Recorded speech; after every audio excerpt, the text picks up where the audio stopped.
Salut les amis, bienvenue sur la chaîne de Maximus Le Clément. On va aujourd'hui parler de la table ronde, la Round Table. La Round Table voit le jour le 5 février 1981 grâce à Cecil Rhodes en Angleterre. Les membres fondateurs de ce club sont, entre autres, un certain Stead, Lord Esther, Lord Alfred Milner, Lord Rothschild, Lord Arthur Balfour. La structure de ce groupe était un petit peu comme celle des SS de Hitler, calquée un petit peu sur l'ordre des Jésuites, un peu beaucoup d'ailleurs même. Son but principal était, en fait, d'élargir la domination britannique et l'utilisation de la langue anglaise au monde entier. En fait, quand je regarde un petit peu l'ensemble de mes sources, Rhodes était déjà dans la perspective d'instaurer un gouvernement mondial pour le bien des hommes. Mais ce qu'il faut savoir, c'est que cette fameuse table ronde a été bien sûr infiltrée par des agents, considérés comme porteurs de la doctrine illuministe, et que ce groupe est relié bien sûr au clan sioniste, à la famille Rothschild, ainsi qu'à la puissante famille américaine Warburg, mais on peut inclure les Schiff, les Guggenheim et les Carnegie. Lord Milner, plus tard, prit la direction des affaires. En fait, il est issu du Royal Institute of International Affairs, le fameux RIIA, dont je vous ai déjà parlé dans des précédentes vidéos, et du CFR. Milner est aussi un des membres principaux du comité des 300 qui se place bien au-dessus de la Round Table. L'organisation annexe allemande du Royal Institut des Affaires Internationales et du CFR est la DGAP, la Deutsche Gesellschaft für Auswärtige Politik, en français, Société allemande de politique extérieure. Elle fut fondée le 29 mars 1955 et se proclame indépendante au-dessus des partis. Mais en réalité, bien entendu, elle est rattachée à tous ces clubs d'influence. Ses membres débattent des problèmes politiques et économiques internationaux, et principalement ceux de l'Europe en particulier. L'influence de la DGAP exerce en Allemagne n'est probablement pas aussi grande que celle du CFR aux États-Unis, mais qu'on peut déjà voir, c'est que si l'Allemagne a fait partie du projet européen et devait en être la locomotive, c'est parce que certaines personnes étaient déjà des personnalités de prestige. On allait avoir, bien entendu, par la suite, des gens qui allaient descendre de leur lignée, comme le fameux Stauffenberg Gerhard. Donc je vous mettrai évidemment la vignette. Les personnages très importants qui ont contribué à la construction, évidemment, non seulement de l'Union européenne, entre autres, parce qu'ils sont nombreux quand même, et que les trois quarts sont plus ou moins des financiers, des hommes d'affaires, des gens concernés par l'évolution d'une gouvernance mondiale. Donc souvent ce sont des PDG de grosses multinationales, des financiers, des banquiers. On peut trouver évidemment cette liste très exhaustive dans le dossier Rockefeller de Barry Allen qui existe, qui est même traduit en français. Donc il est certes intéressant de constater que les représentants des différents partis qui délibèrent bien entendu en secret, toujours dans le dos des peuples, mais assis autour d'une table, se lancent publiquement les pires injures à la face, mais en réalité sont tout à fait d'accord pour avancer vers un projet commun. On va essayer de se pencher, les amis, sur la personnalité plus profonde de ce qu'est Monsieur Cecil Rhodes, entre autres, et Alfred de Milner, qui sont vraiment les gros fondateurs de cette table ronde. Donc évidemment, cette table ronde, elle est née d'un premier projet qui s'appelait la Table Mountain, la montagne de la table.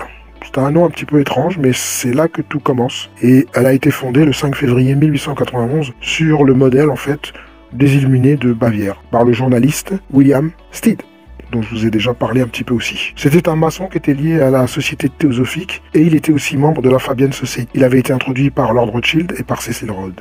L'objectif de cette table ronde, c'était donner plus d'influence à la couronne d'Angleterre par l'institution d'un Commonwealth pour, dans un premier temps, concentrer les richesses mondiales. Et on sait que dans le Commonwealth, notamment, il y avait la politique coloniale de l'Afrique du Sud et de l'Inde. Vous allez comprendre que l'objectif était de fusionner les États-Unis, entre autres pour garantir une influence constante et rechercher une certaine suprématie de la race anglo-saxonne, mais à l'échelle du globe. C'était une idéologie de l'Empire britannique qui avait été exprimée, amplifiée de façon programmée, sur la base de la vision de l'Israéli de Rhodes en 1895, et voici les termes que ces gens-là employaient: établir une société secrète, comme la Pilgrim Society, pour s'emparer de tout le continent sud-américain, des lieux saints, de la vallée de l'Euphrate, des îles de Chypre et de Candy, des îles du Pacifique qui ne sont pas encore possession britannique, de l'archipel de Malaisie, de la région côtière chinoise et japonaise, et enfin des États-Unis. À la fin, la Grande-Bretagne mettra en place un pouvoir si écrasant que les guerres cesseront et le millénaire deviendra une réalité. Ensuite, Rhodes va s'exprimer dans une lettre à William Stead. Et voilà ce qu'il lui dira: l'union avec l'Amérique et la paix universelle. Je veux dire d'ici un siècle et une société secrète organisée comme celle de Loyola. Ignace de Loyola, c'était le fondateur de l'ordre des Jésuites, soutenu par les richesses accumulées par ceux qui aspirent à faire quelque chose. Bref, on est très exactement dans le même type de société souhaitée par Adam Weishaupt pour ses illuminés de Bavière. Mais on sait que Rhodes était un peu rêveur, hein. Enfin, il était idéaliste, puis il avait une idée fixe. L'Angleterre pour le monde et le monde pour l'Angleterre. En tant que tel, il aurait été, paraît-il, facilement manipulable parce qu'en vérité, ce qu'on sait plus ou moins et c'est formalisé par Marcus Elie Ravage, qui est le biographe autorisé des Rothschild, il dit c'est l'argent des Rothschild qui est la puissance cachée derrière Cecil Rhodes et le développement des mines d'Afrique du Sud. Mais que faisait Cecil Rhodes en Afrique du Sud? Eh bien, il exploitait les mines de diamants et notamment il était propriétaire minier. Donc c'est comme ça qu'il a conçu et construit sa richesse. À sa mort, c'est-à-dire à la mort de Cecil Rhodes, il laisse la société de la Table Mountain. À sa mort, en fait, le 26 mars 1902, Rhodes laisse à la société la Table Mountain une fortune de 150 millions de livres sterling destinée à la création de la Fondation Rhodes, plus connue sous le nom de Rhodes Trust. Parmi les fondateurs de la Table Ronde en 1909, il y a surtout un personnage très important, c'est Lord Alfred Milner, qui est membre de la Pilgrim Society. Il est grand surveillant de la loge d'ailleurs d'Angleterre. Il est aussi exécuteur testamentaire de Rhodes et c'est un fervent disciple de Ruskin. Alors, Lord Milner, c'est le personnage clé dans la phase de la construction mondialiste engagée justement dans un premier temps par la Round Table entre l'Afrique du Sud, j'ai envie de dire les États-Unis et Londres. D'accord? Vers 1920, le puissant noyau du pouvoir que deviendra le creuset de tous les instituts d'affaires internationaux homologues, c'est-à-dire tout ce qui est issu du Royal Institute des Affaires Internationales, à commencer par le fameux CFR américain. On sait que Milner reprendra la tête de plusieurs sociétés comme la Rio Tinto, Zinc, qui était déjà une multinationale qui appartenait aux Rothschild et qui exploitait les mines de 1922 à 1925. Lord Milner a joué un rôle clé pendant la révolution bolchevique puisque c'est lui qui, en effet, avec un autre membre imminent de la Pilgrim Society, George Buchanan, qui lui était déjà en poste, notamment en tant qu'ambassadeur britannique basé à Petrograd, sera chargé par le gouvernement anglais de la distribution des fonds recueillis en faveur de Lénine, par qui? Jacob Schiff, l'émissaire évidemment des Warburg et des Rothschild. D'ailleurs, on retrouve aussi Félix Warburg, notamment dans l'attribution de financement, le banquier Otto Kahn et Mortimer Schiff, qui n'est rien d'autre que le frère de Jacob. Il y a des grands noms qui s'y associent, comme les Guggenheim aussi, et que toutes ces personnes sont curieusement membres des Nébrites. On retrouvera les idées directrices de la Round Table à appliquer pour la construction d'une nouvelle société planétaire sous la haute inspiration anglo-saxonne. Restait celle basée sur les théories du professeur de sociologie d'Oxford, John Ruskin, qui, avec l'appui des Rothschild, souhaitait la création d'une élite de chefs capable d'agir dans les institutions dans un sens socialiste, du socialisme de marché, tel que le préconise la Pilgrim Society, mais aussi la Société Fabienne, et de procéder à une conquête méthodique et scientifique du monde. Donc vous voyez les amis, quand on parle de nouvel ordre mondial, on parle de quelque chose qui remonte déjà à très très loin, et que la concrétisation de ce que l'on vit aujourd'hui avait déjà été préparée, mais très largement à l'avance. Je poursuis. La Round Table, comme la Pilgrim Society, se compose d'une branche britannique, on le sait, appelée European Round Table. Voilà.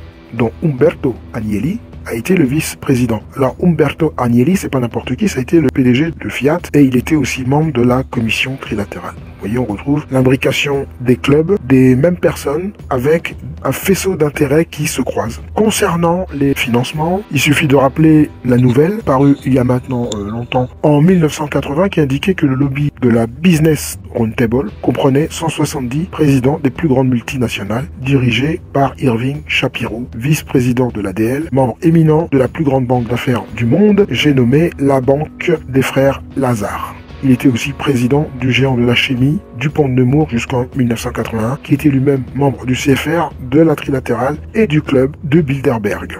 Ce qui ne gâte rien. Ne serait-ce qu'aux États-Unis, ce qu'il faut savoir, c'est que ce lobby contrôlait de très importants journaux comme le New York Times, le New York Herald Tribune, le Washington Post, le Christian Science Monitor, le célèbre Reader's Digest et la plus grande agence d'information du monde créée et dirigée par des kabbalistes, l'Associated Press, où Madame Christine Lagarde a longuement devisé sur l'importance à attacher au chiffre 7. Le Reader's Digest a été pendant longtemps dirigé par le banquier Harold Helm, qui était secrétaire de la Pilgrim Society, la version américaine, Il a été aussi un administrateur émérite de l'université de Princeton. Donc vous voyez, je vous renvoie à ma vidéo sur les Skull and Bones notamment, et vous verrez qu'il y a aussi des fraternels à l'intérieur de ces universités qui permettent de détecter les élites avec lesquelles on va pouvoir faire avancer ce projet de nouvel ordre mondial.